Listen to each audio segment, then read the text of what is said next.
Hey everyone, just a quick little note. Obviously, we're filming somewhere slightly different. Thought it'd be nice to be out here in nature. I'm by the Noosa River at the moment, and this video is going to be a smidge different to my usual moving to Australia content, and the next video will definitely be about that. But going back off what I was saying off of one of my earlier videos where I was talking about the direction for this channel, I thought I would take some time to actually film a video more around holistic wellness. Appreciate that some of you won't be here for that, and that's totally fine.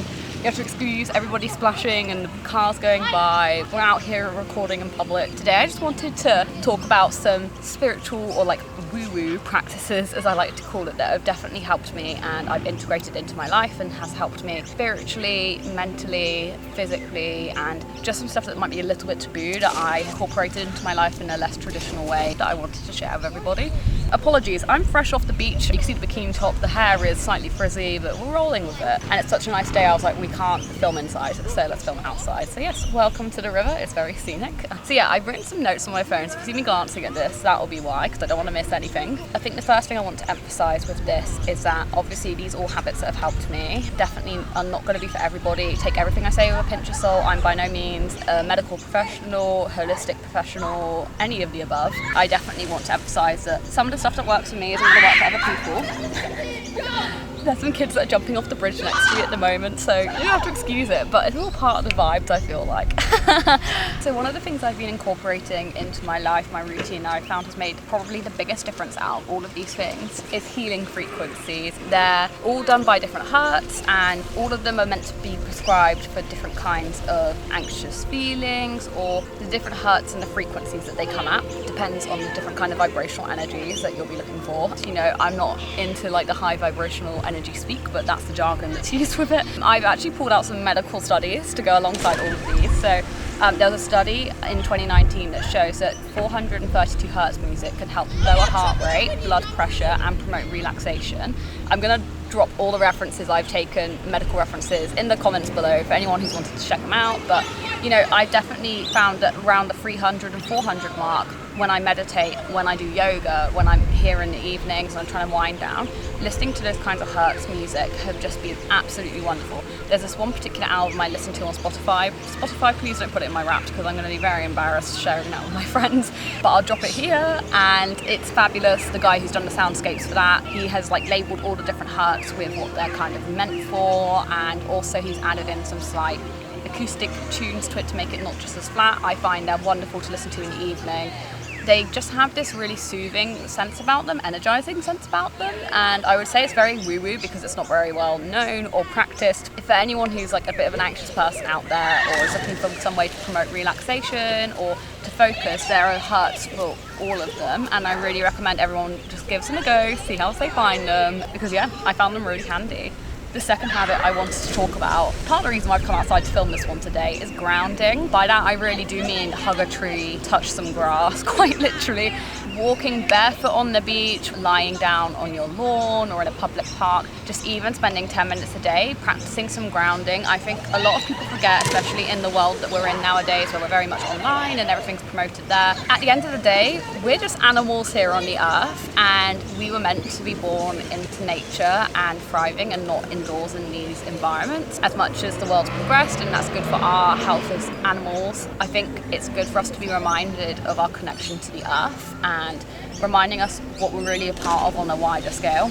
Sometimes I found that I'd have really stressful days at work, and just running around on the lawn with Milton, my dog, barefoot for 10 minutes a day would just make me realise that, you know, a lot of my problems are insignificant in the wider scheme of things. I pulled out this 2015 study.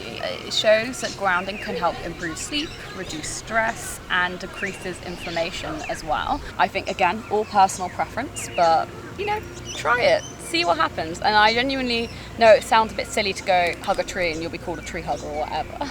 There's two little birds up here at the moment. But genuinely, it's nice to feel connected to the earth. It's nice to be walking barefoot. I think the Aussie way of life is starting to rub off on me with everyone walking around barefoot or in flip-flops. And there's some really great ways anyone can practice it, no matter where in the world they're living, what kind of environment they're in. And I just really want to advocate, if you take anything from this video, go touch some grass today, which might sound silly, but I find blue spaces especially are wonderful.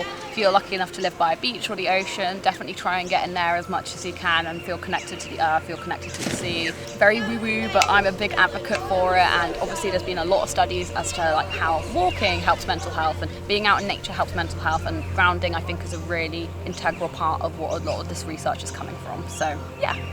The third one, I feel like it's a fairly well-known one, but it's something I practice every single day, is meditation, whether that's guided through apps like Headspace, free meditations on YouTube, just listening to Healing Hearts frequencies and meditating to that. It's something that's taken me a ridiculously long time to get used to and to practice. I find having a really busy mind. I think I've been practicing now for about 2 to 3 years, and it's definitely something that I have found has reduced my anxiety and the rate my brain functions at entirely. I find that my brain moves slower, I'm less anxious to jump to conclusions, often take a step back and like not ground myself physically but mentally ground myself and remind myself I'm safe, I'm overthinking some of this potentially. I think a lot of meditating, especially in the mornings and evenings, so like when you wake up before you go to sleep, really helps you start and set intentions for the day. And again, pulling up my studies, meditation can reduce anxiety and improve focus. A 2014 study even showed that it actually changes the brain for emotional regulation.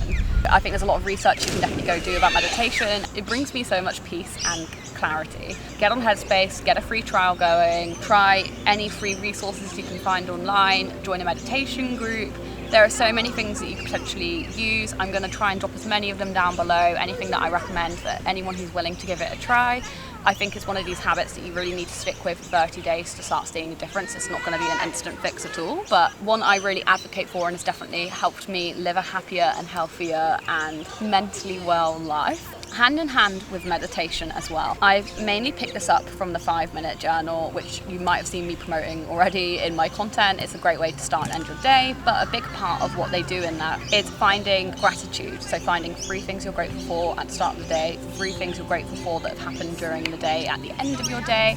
It's something that I really struggled with during a lower period of this year. It took me about 5 minutes to even name 3 things that I was grateful for, and now after practicing it every single day, I can do it within maybe 20 to 30 seconds, that I find more joy and beauty in the everyday things. I always find there's something I should be thankful for, something I should be grateful for, like grateful to just be physically able to walk or see everything in colour. Another study I found relating to gratitude is that regular gratitude practices is linked to higher happiness and lower depression rates, and that was a study done all the way back in 2010, so that's almost 14 years ago now. There's plenty more studies that are more recent that talk a lot more thoroughly about this, but I've just tried to pull out some simple quotes for everybody so it's a bit more accessible. I think it shifts your mindset from when bad things happen, you find the good out of those bad scenarios, and I don't think that's a bad skill set for anybody to have. And I know if anyone's listening to this and might be going through a hard period, a low period, it's really hard to find things to be grateful for, but I really implore you practice it with the start of your day, trying to just find 3 things. It doesn't matter what those 3 things are, they could be silly things, and then finding 3 things at the end of your day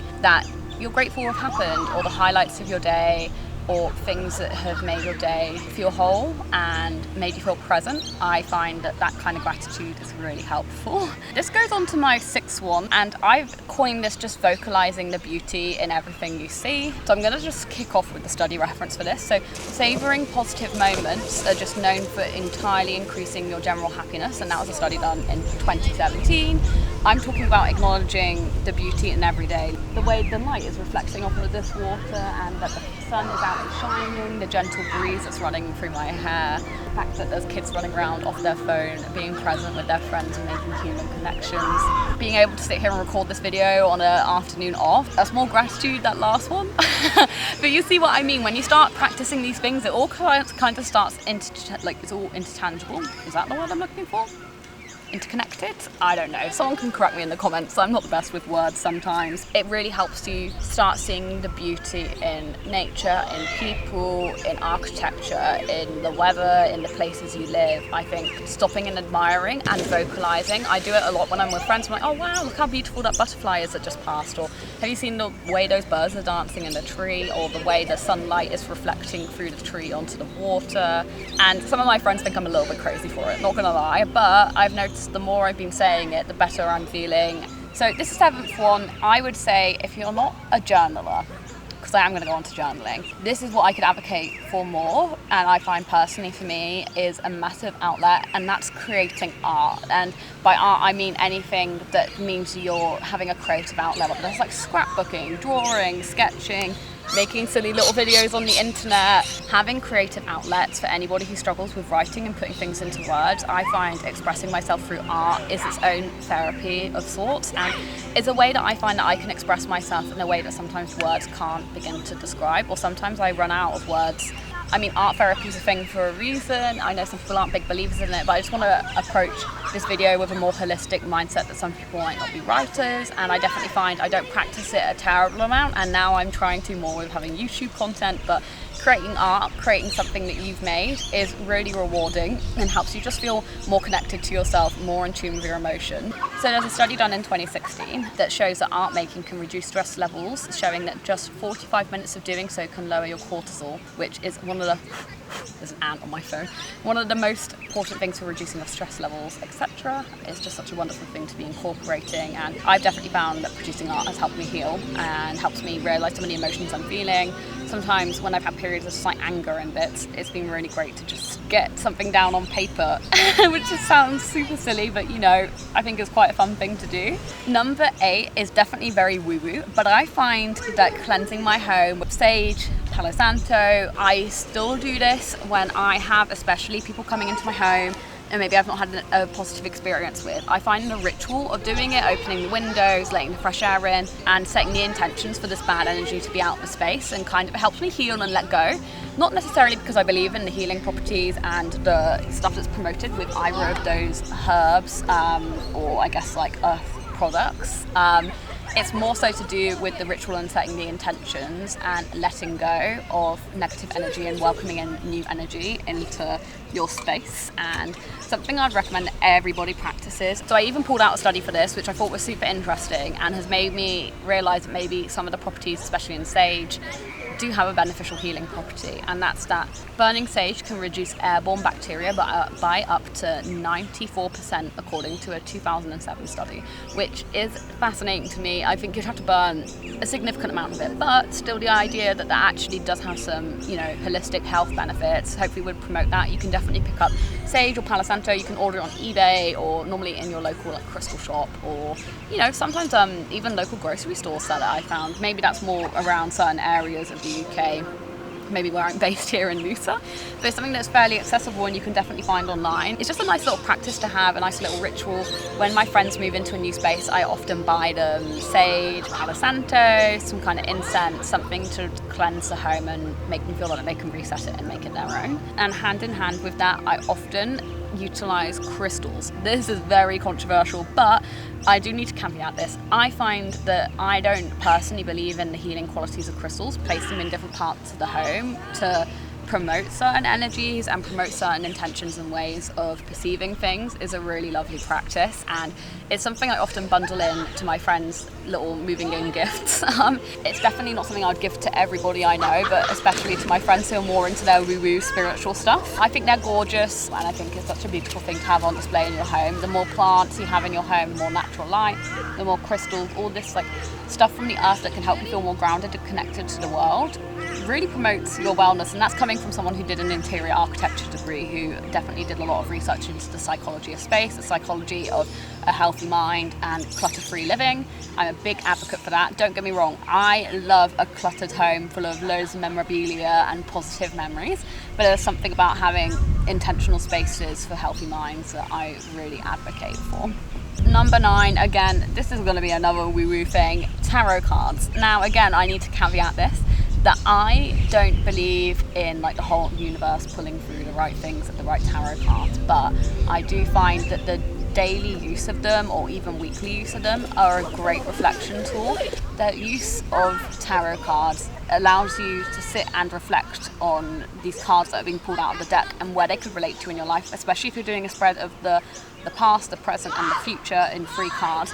It makes you reflect and think upon why those cards could be there, how you could link it to other parts in your life, and maybe how you could be doing things differently. And there was a study done in 2019 that showed that reflective practices like tarot reading can help with personal insight, All of my friends who have really enjoyed it when I've pulled out cards for them, I've always gone on to buy them maybe a tarot set for a birthday, or find something that's maybe a bit more personal to them. You can even get tarot sets now based off of like some of your favourite TV shows, characters, maybe some plants, or there's something for everybody.